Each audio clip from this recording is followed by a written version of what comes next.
Contrarians, welcome back to the Encrypted Capital Recap for Wednesday, June 22nd. First off, we got Coinbase shares fall after rival Binance.us drops spot Bitcoin trading fees.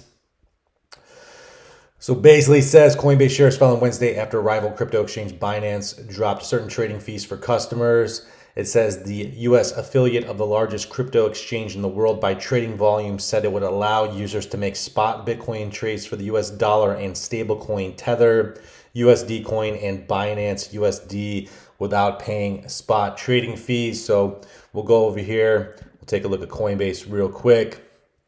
So one thing I did notice is Coinbase seems to be trading at somewhat near support here. If we go to the daily here, check out where it's at. It's basically fallen flat on its face since it IPO'd. We saw similar things like this happen with Facebook when it debuted, as well as Snapchat.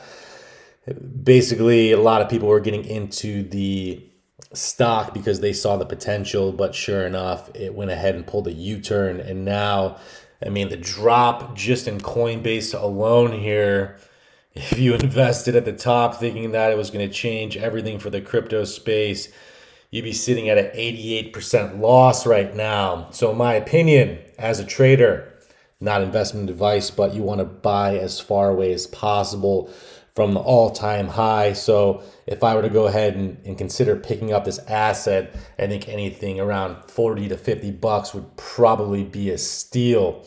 We also have earnings coming up here. That's going to be in a couple months, around August 10th, it looks like.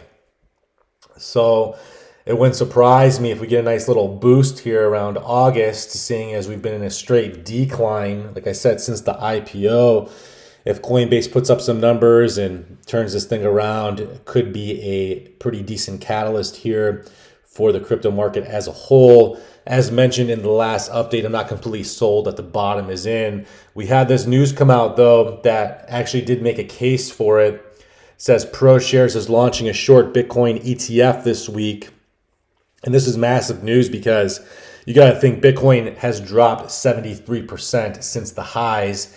And now all of a sudden, Proshares is launching the ability to basically short Bitcoin now of all times, after it's already decreased so heavily. If we go ahead, we look at our newsletter that we dropped.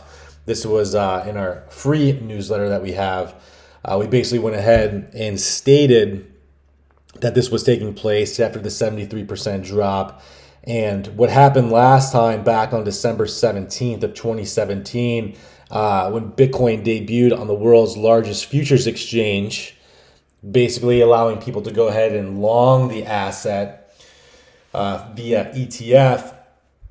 Sure enough, the launch of the CME Bitcoin futures contract signified the top of the market. As we pulled up over here, December 17th of 2017, and then those contracts are only good for a year. So the contract expired one full year, as we can see here, December 17th of 2018. That literally signified the bottom for Bitcoin. So you have to think like the whales think, right? You go ahead, you drop this Bitcoin ETF, launch date on December 17th, 2017, marks the top and starts the bear market. So everybody's getting super hyped up after Bitcoin had already climbed from less than $2,000 all the way up to 20. So already a 10x gain. They go ahead and they launch this, and the contract expires exactly 1 year later. This ensures that they make the maximum amount of profit, signify the bottom, and now we continue on. So the whales made an absolute killing after riding it all the way up. They then were able to go ahead and essentially take the opposite side of this trade here and carry it for one full year, luring in all the retail traders at this point, betting against them. This go ahead and expires 1 year later. They make max profit, and then we carry on with the next run up. So now we go ahead and we look at the chart here. And this is the Brave New Coin Liquid Index for Bitcoin. It's got a lot of data on it, which is why we use it. So you can see I had this stuff marked up over here, essentially. Same thing as up here. 1 year expiration date. You have basically a long accumulation here that lasted several months. It looks like 4 or 5 months or so. And then we had the C19 sell-off. It still didn't hit the bottom over here, but did come close, I believe. And so you had the max sphere event, huge volume bars coming in, signifying that buyers were stepping in, and it was a lot of buyers. Go ahead and make this bigger here. A lot of buyers relative to the amount of volume that had entered the previous 2 years here.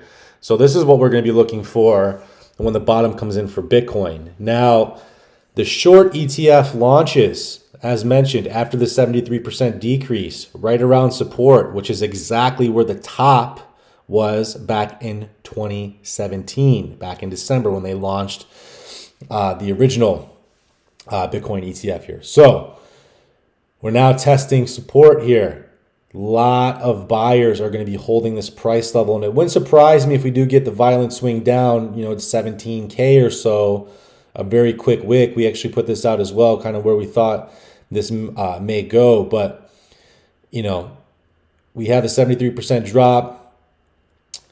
Does this now signify that Bitcoin goes up from here, since now we're basically getting a mirroring effect from what happened a few years ago?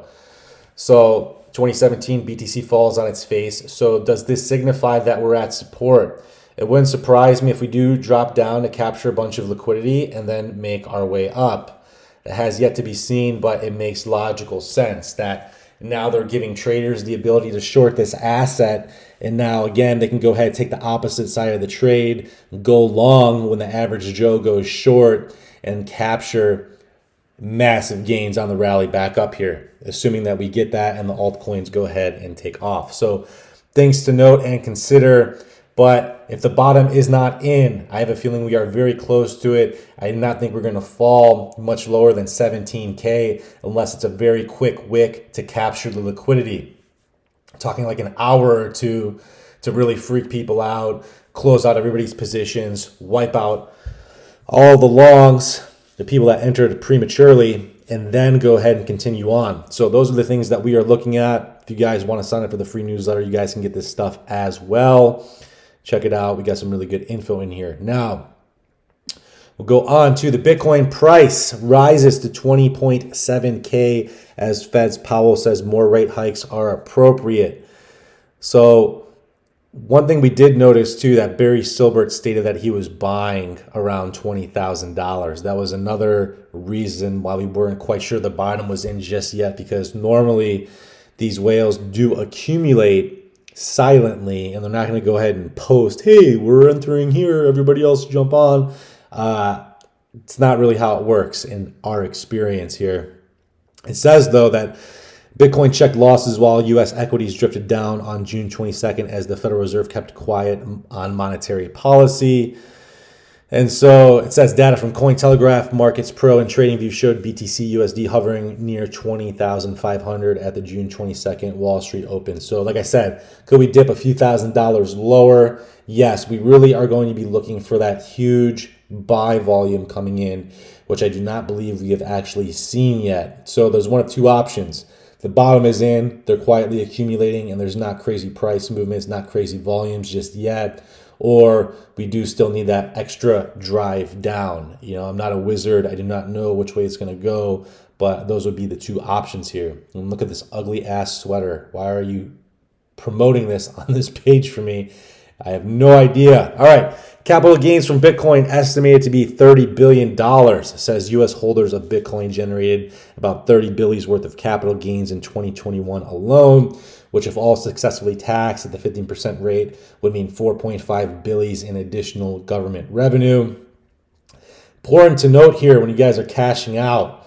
I mean, imagine that you cashed out part of your profits, right? Let's say you put in, 20 grand in the market and you turned it into $1 million. That's pretty common. That's actually not outside the realm of possibilities.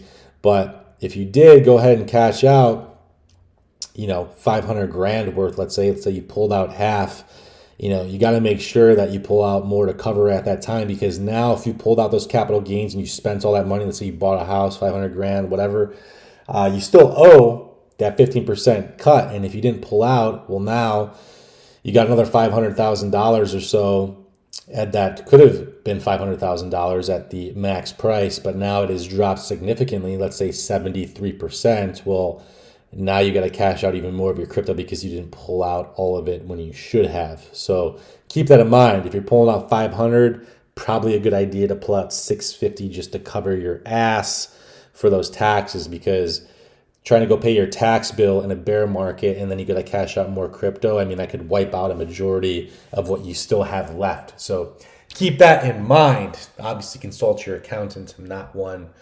But also wanted to point out here too, another tool, Bitcoin. Michael Saylor urges governments to step in and regulate crypto's parade of horribles.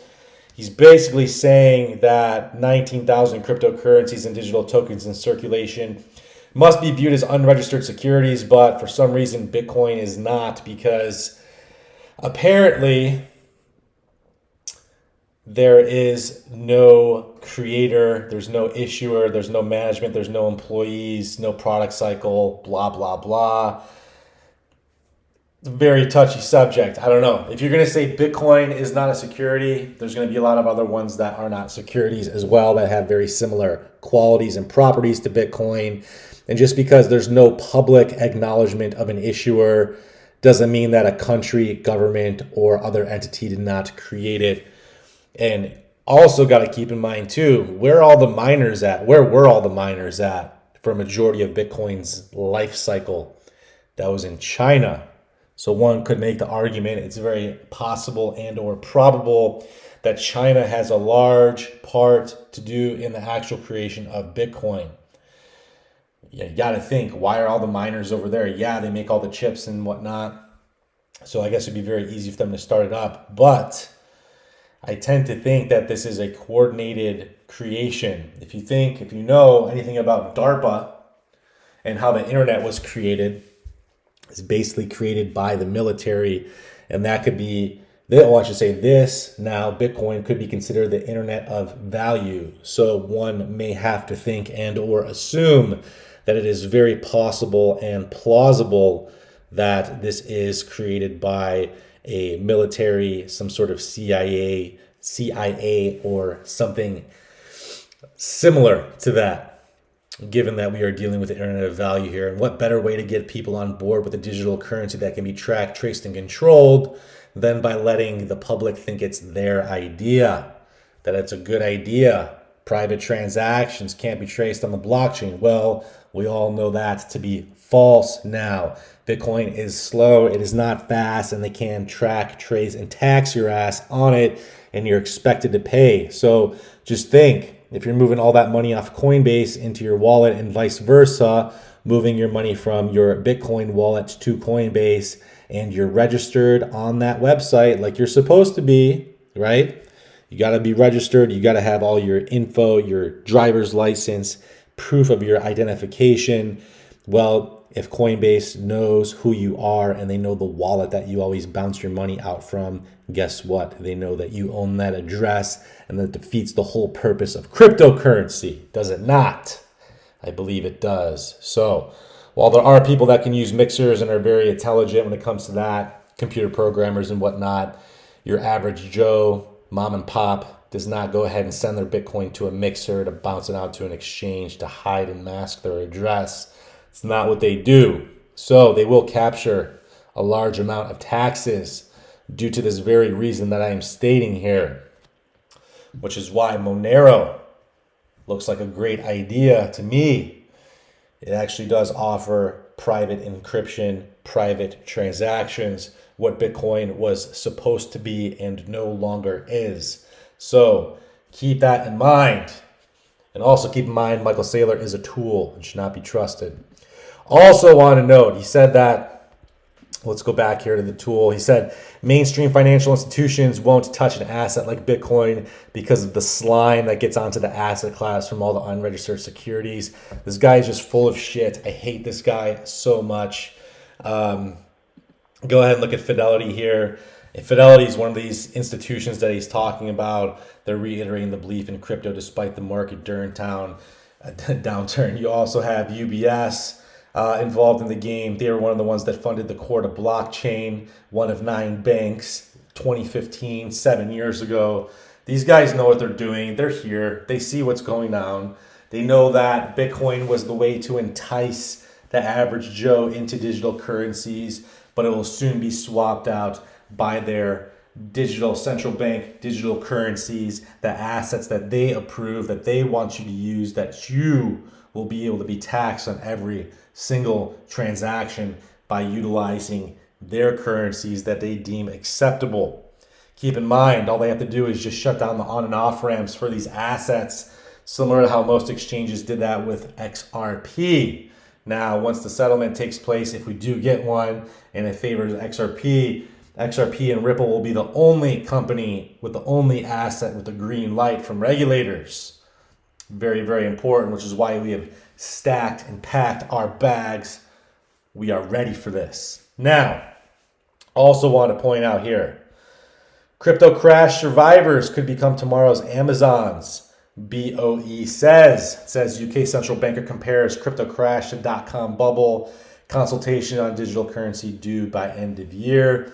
It says the survivors of the rout in crypto assets could become the technology companies of the future, rivaling Amazon.com and eBay Inc. Now, also important to note, Brad Garlinghouse of Ripple did state that they plan to be the Amazon of payments. In case you were wondering who the big dogs are going to be, most likely XRP, also followed by XLM, as they are the ones that are being asked to serve as the leaders in developing the technology for countries' central bank digital currencies.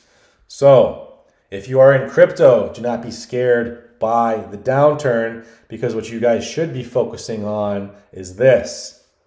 What is the Bitcoin low price for each year?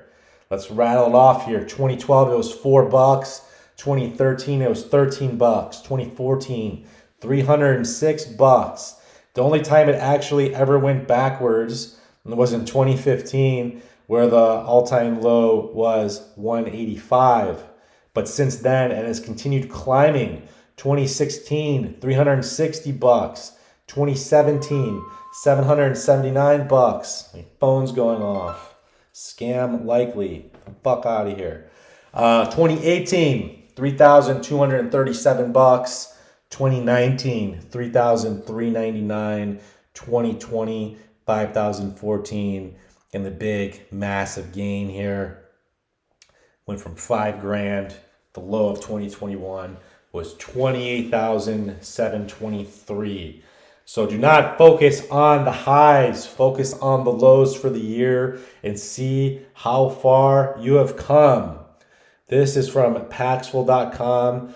Bitcoin bear market strategies you should try out. HODL, right? That's the big one. Imagine hodling, even if you bought at the highs back in 2014 at $306.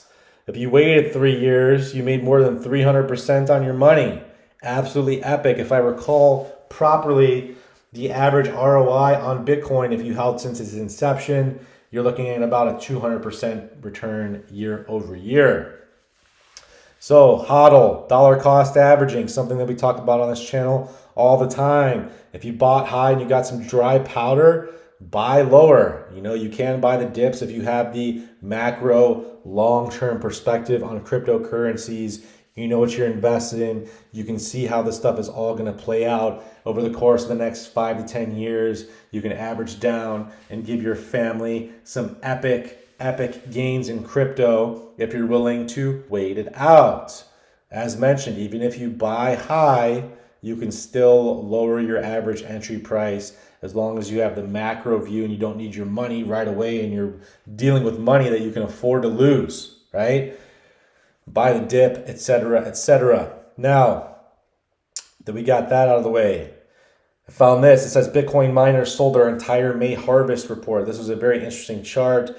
Would have been nice to see this back when this actually took place in May. I know there was some off-chain data that actually showcased something similar where a lot of the wallets were exiting their positions. It says in the first 4 months of 2022, public BTC mining firms sold 30% of their mine production, which increased 3x folds in May and is expected to rise even further in June. So we'll have to see how all of this stuff plays out here. A lot of Bitcoin being dumped on the exchanges, which means you could drop potentially slightly lower. And what else do we have here? We got Tether to launch GBPT stablecoin pegged to British pound sterling. As mentioned, these stablecoins are going to be huge, but you got to pick the right ones. I do think that USDC is going to be the front runner simply because that is what was created by Circle and Coinbase. That is their project, which was funded by Goldman Sachs. So if you were going to pick one, USD Tether or USDC, I would opt for USDC, as I think this is where the big boys are playing, and I don't think that they're going to let something that Goldman invested in fail and pull a Terra Luna. So something to note, obviously do your own research. It says Tether expects to be part of industry innovation in the United Kingdom as the country is planning to adopt stablecoins as a means of payment. So there has been some hot water around Tether, whether if they have the one-to-one backing of assets that they say they do. You know, it's hard to say, but like I said, I would still opt for holding in USDC over USDT. Also wanted to note that Tether has been slightly off of the $1 pegging. It's been trading at 99 point something cents versus the actual dollar. And sometimes it is actually pegged higher than the dollar, but we have not seen that for months now. It has been pegged lower than a dollar. I don't know exactly what that's going to mean for the asset. We'll kind of just have to wait and see, which is why if I was holding anything, I would be either holding US dollars, which you can do on Coinbase, hold your US dollars and then buy these assets with that. Or if you want to hold in any sort of pegged stablecoin, as mentioned, USDC would be my top pick. So with that being said, I think that's going to do it for this edition of the Encrypted Capital Recap. If you guys like what you heard, please drop us a like, comment, and subscribe. Get this stuff out there. Don't forget, if you want to support the channel, sign up for the newsletter, and we will catch you all in the next video.